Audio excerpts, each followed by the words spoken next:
Thank you, Mr. Speaker, sir. Honorable Prime Minister, Honorable DPM, Cabinet Ministers, Assistant Ministers, Leader of Opposition, and Members of Parliament.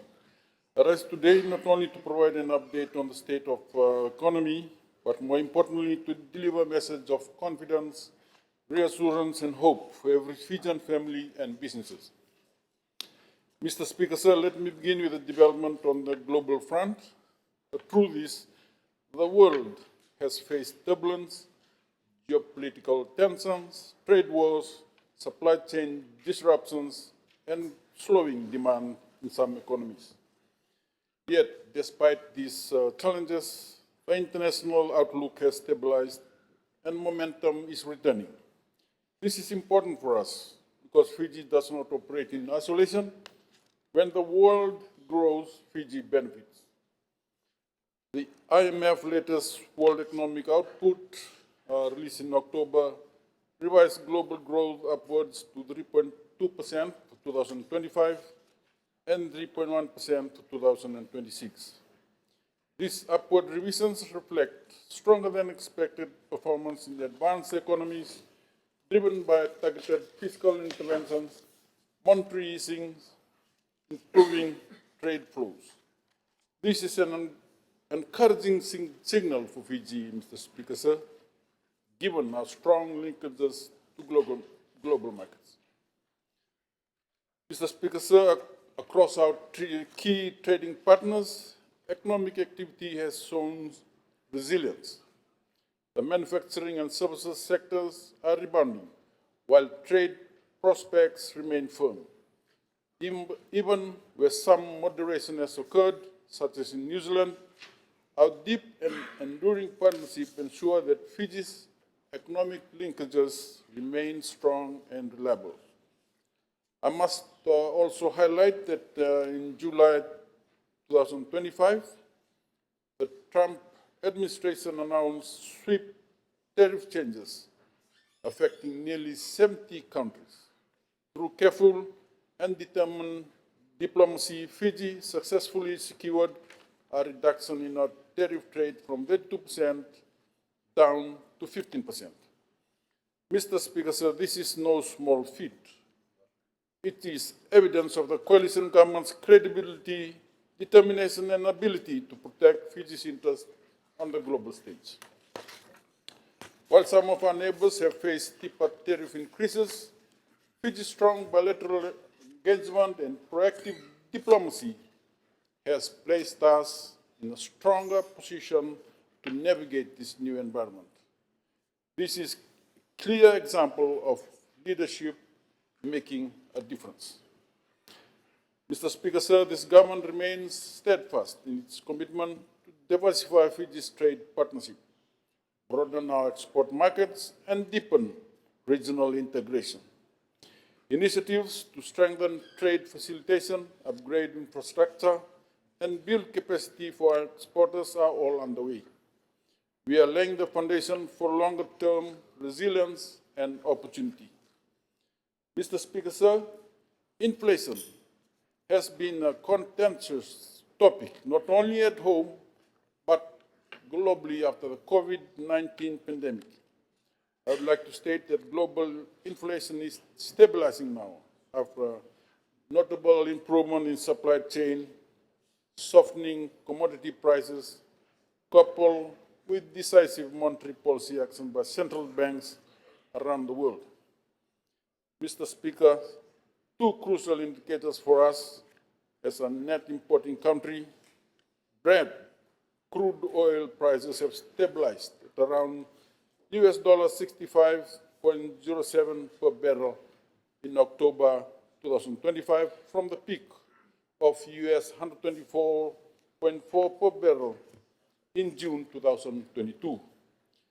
The other is global headline inflation, which is expected to fall to 4.2% in 2025 and 3.7% in 2026 from a historic high of 8.6% in 2022. Mr. Speaker, sir, in summary, the global economy is showing signs of resilience and renewed momentum. For Fiji, this external stability presents opportunities to strengthen exports, attract investment, and sustain tourism arrivals, all critical to our continued growth and prosperity.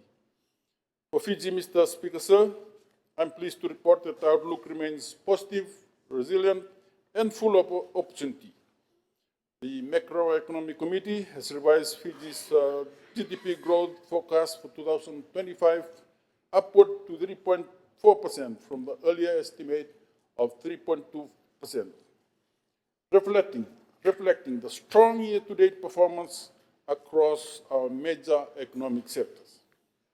For 2026, growth is forecast at 3.0%, marking what will be our fifth consecutive year of expansion since emerging from COVID-19 pandemic.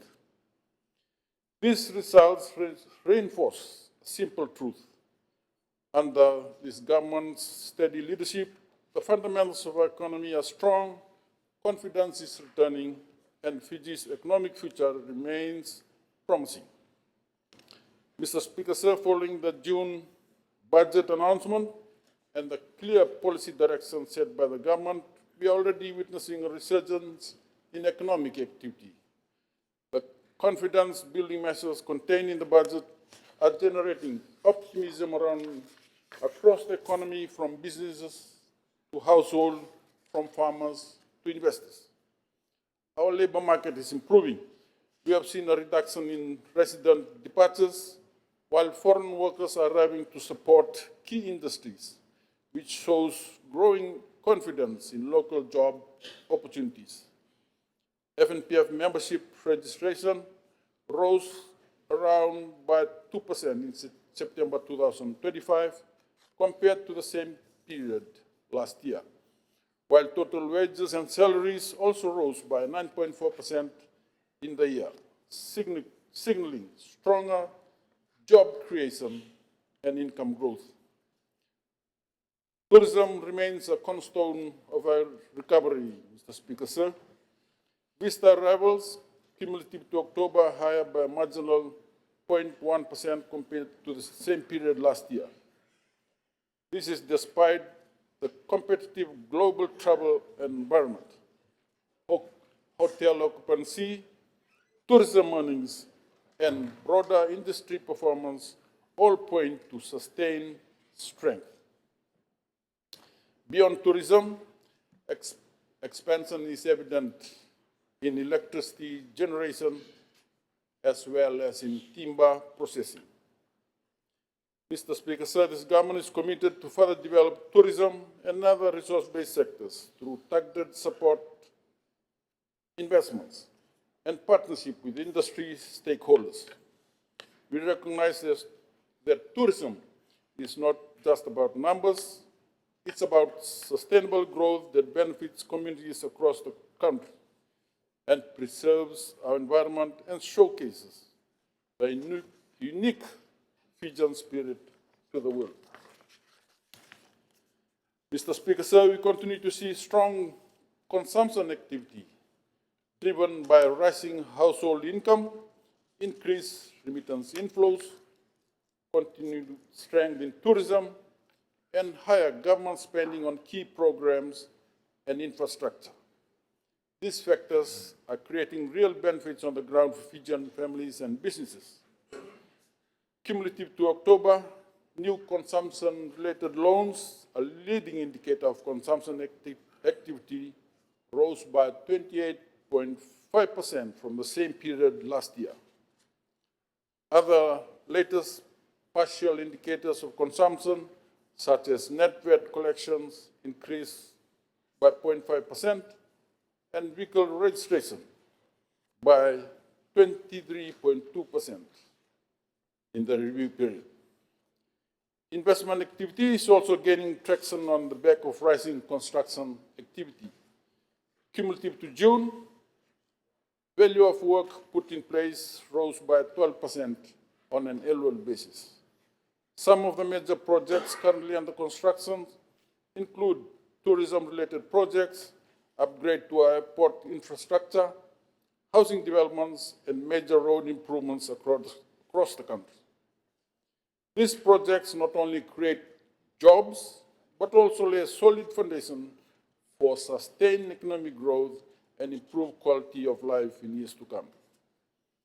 Mr. Speaker, sir, our financial sector remains strong and well capitalized.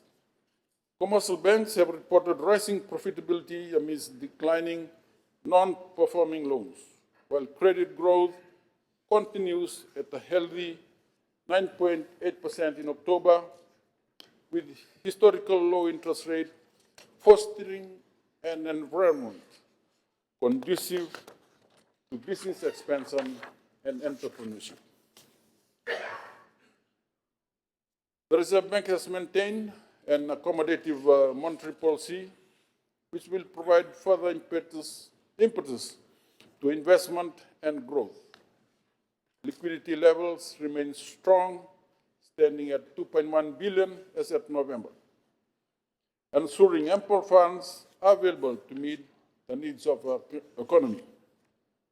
Foreign reserves remain healthy as well, Mr. Speaker, sir, standing at around 3.9 billion as at last week, sufficient to cover over 5.8 months of retained imports. This financial strength gives Fiji the flexibility and confidence to manage external shock and sustain economic growth, stability. Mr. Speaker, sir, I'm also pleased to report that inflation remains under control. Inflation has been negative for the 10th consecutive month in November. Year-on-year headline inflation dropped to negative 1.4% in November, largely due to the reduction in VAT as well as subsidies on public transport. These measures have eased the cost of living for many Fijian families, helping put more money back into the household budgets. This encouraging trend reflects the success of government measures from social welfare increases to support for rural livelihoods and targeted policies to safeguard households. We are acutely aware that keeping everyday essentials affordable is critical to ensuring that all Fijians can enjoy a decent standard of living. The coalition government will continue to prioritize policies that protect consumers, especially our most vulnerable citizens. Mr. Speaker, sir, as mentioned earlier this week, Fiji Bureau of Statistics has recently released the Consumer Price Index and GDP under the updated 2019 base. The 2019 CPI base, which is based on the 2019-2020 HIES, highlighted notable shifts in consumer preferences, prompting structural changes in the food and non-alcoholic beverages, education, alcoholic beverages, tobacco and narcotics, and the communication strategy. Mr. Speaker, sir, let me share our fiscal performance for the fiscal year 2024-25. Government collected over 4 billion in total revenues, both in tax and non-taxes. This is the first time we have crossed the 4 billion mark in total revenue collections, setting a new fiscal milestone for Fiji. Similarly, tax collections stood at around 3.5 billion, the highest collection ever, and 181.5 million above the budgeted forecast for the last fiscal year. Government expenditure at the end of 2025 amounted to around 4.4 billion, lower by 161.8 million, or 3.6% when compared to the original budgeted level. Subsequently, given the above budget revenue collection and slightly lower expenditures, government registered a fiscal deficit of around 2.5% GDP, almost half of the budgeted deficit of 4.5%. This is the lowest fiscal deficit since 2016-2017. The debt to GDP ratio declined from 79% to 78.8% of GDP, underscoring progress in fiscal consolidation and a further improvement in debt sustainability. Mr. Speaker, sir, we are tracking well with the current year's budget. In the first quarter of the fiscal year, government recorded a net surplus of 80.2 million, equivalent to 0.5% of GDP. Total revenues stood at 1.2 billion, whilst total expenditure amounted to 1.1 billion. In the same period last financial year, to October 24, the net surplus was 127.7 million, equivalent to 0.9% of GDP. So total revenue for the first 3 months of fiscal year was above the forecast by 73.4 million and represented around 28.3% of the budgeted revenue of around 3.95 billion. This strong performance in overall government revenue was attributed to above forecast collections of around 41.3 million, or 4.9% in tax revenue, and 32.1% or 15.1% in non-tax revenue. Compared to the same period last year, total revenue was higher by 31.8 million. In terms of expenditure, total government spending for the first quarter amounted to 1.03 billion, higher by 79.3 million when compared to the same period last year. Mr. Speaker, sir, while the outlook is positive, we must acknowledge the significant risk remains. We still have geopolitical tensions, including conflicts in the Middle East and ongoing instability in Eastern Europe. They'll continue to affect global markets and commodity prices. However, Fiji has built resilience through prudent fiscal management, diversified economic activities, and strategic partnership.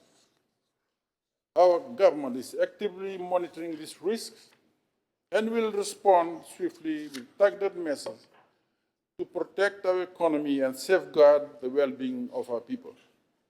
In closing, I want to express my confidence that Fiji's economic future is bright. Despite global uncertainties, our economy remains on a steady path of growth, driven by sound policies, strong institutions, and the unwavering spirits of our people. The government will continue to lead with vision, determination, and care. We will invest wisely, protect our citizens, and open doors to new opportunities that raise living standards and create lasting prosperity. With sound policy, structural reforms, and strong commitment to inclusive growth and resilience, we can transform this momentum into long-term prosperity for all Fijians. Thank you, Mr. Speaker, sir.